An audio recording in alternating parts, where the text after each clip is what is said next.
This is Optimus Prime from Transformers Rise of the Beast. Let them come. This is a mainline Voyager class figure, and this figure is really good actually. We're going to be taking a look at this figure and comparing it to another Optimus Prime figure. Let those who seek to challenge us come forth and face our might. Looking at the packaging, he's pointing at you, telling you to commit a war crime or to subscribe. That also helps. And I do want to mention, when I saw this figure on the shelf at Walmart, this piece wasn't there. Luckily, it was just in the box and I just had to snap it back on. Like how I have to snap back to reality from when I dissociate too long from watching e-girls on the internet. But once again, the plasticless packaging is really starting to become an issue. Probably not for the environment though. A look at this side, nothing too much there. There he is on the other side. Hello. On the back, showing him off in robot mode and vehicle mode, along with an ancient looking Autobot insignia. I'm very excited for this figure, so let's open it up. Damn, Hasbro really likes their bondage. Let's get straight into it. Let the very fabric of the cosmos itself be forever changed by the sheer magnitude of our unstoppable force, and let the multiverse bow in holy reverence before our limitless and glorious power. So there's a whole lot of detail on this figure. A lot of the detail is what you would expect from maybe a Studio Series figure, but they were able to put an amazing amount on this figure. Now, I do have a few issues with this figure, and they're mostly just kind of nitpicks. Something about the colors they used make it look kind of cheap to me, and I feel like maybe a darker gray would have worked better, but I feel like that's more of a personal thing. I think the only valid nitpick I have is that the head cannot move up and down, but the rest of this figure is really amazing. Taking a look at the head sculpt, it does look a lot like what we've seen so far. It's done really well in my opinion. I do think it sits maybe a little bit too low, but if my camera can focus, the amount of detail on the face sculpt is really nice. They even managed to get some on the mouthpiece. And one thing I did notice about the figure is that it does have light piping.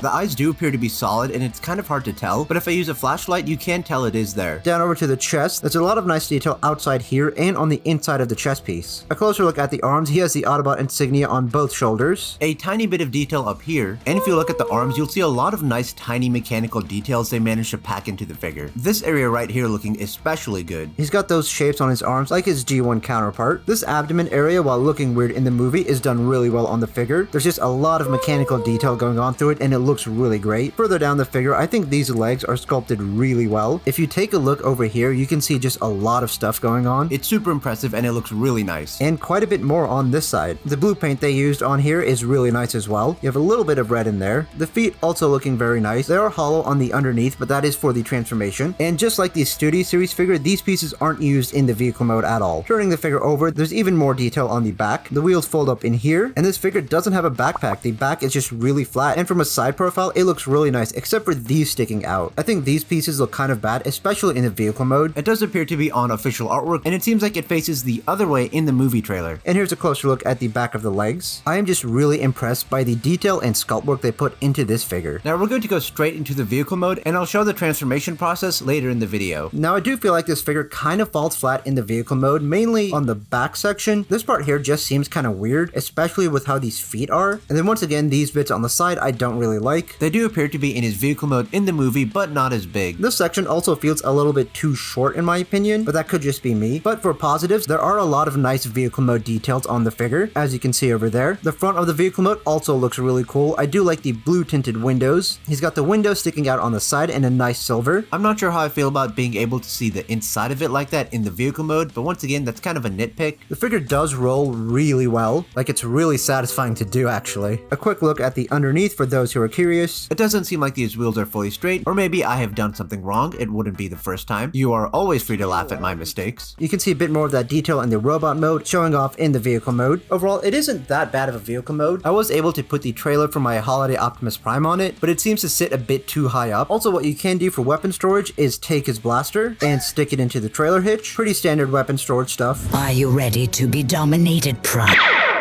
And now, while I don't have the original Studio Series figure, I do have a KO we can compare it to. The mold on this is exactly the same as an authentic Studio Series figure. This one just has darker colors and a die-cast metal chest piece. So comparing the two figures, I do feel like this one has more detail on it, but still the amount of detail on this one is pretty good. This new figure is also smaller and a little bit slimmer than this guy. The head sculpt on both of them are also different. And looking at these side by side, you will see a lot of similarities between the two figures. The legs on both of them are pretty close in design. You can see a little bit of similarities in the abdomen area, as well as some of the details on the arms are also similar. This one has these bits underneath the arms, which can be kind of obnoxious, but on this figure they're on the side and they seem to be a bit less in the way. But I feel like it's done much better on this figure. I do wish something could be done about this, perhaps if it folded into the back of the arm. I do also wish that these could maybe fold as well. Now for size comparisons, having the two figures side by side, you can really see the size difference between the two and just how much smaller this mainline figure is. Also, stick around to the end because I'm going to compare the vehicle modes as well after the transformation. Here he is next to my third-party IDW Optimus Prime figure, Rise of the Beast Studio Series Bumblebee, and here he is between two RCs.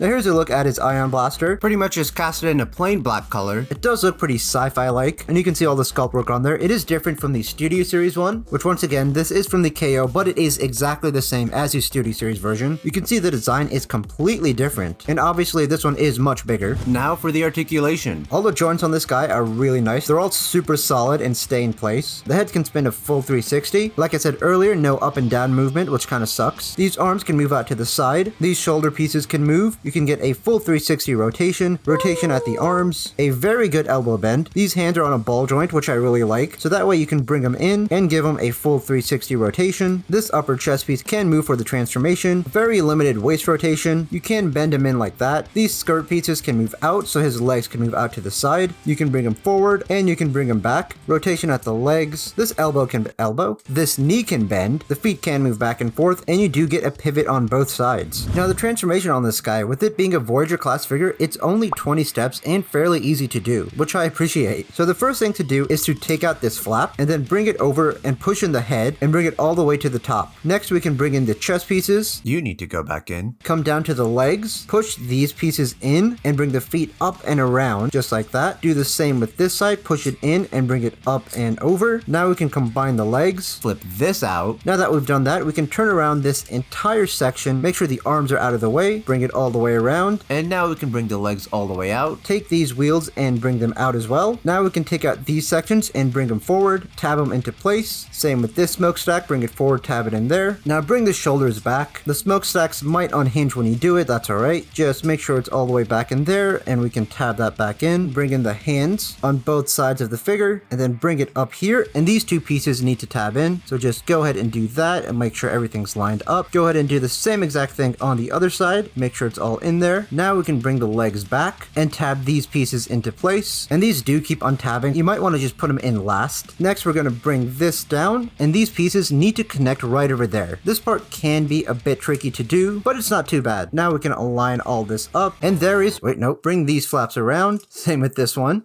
There we go, and there is the final vehicle mode for Rise of the Beast Optimus Prime. Just kidding, I'm lying. We need to bring up the fuel tanks. No, not like that. There we go, just like that. Same with this one. And that is the final vehicle mode for Optimus Prime. And here's a comparison with the Studio Series vehicle mode. And as you can see in truck mode, this one is significantly smaller than this one, despite both of them being Voyager class figures. Both of them have those blue tinted windows, and the fronts of both do look very different. A look at the side.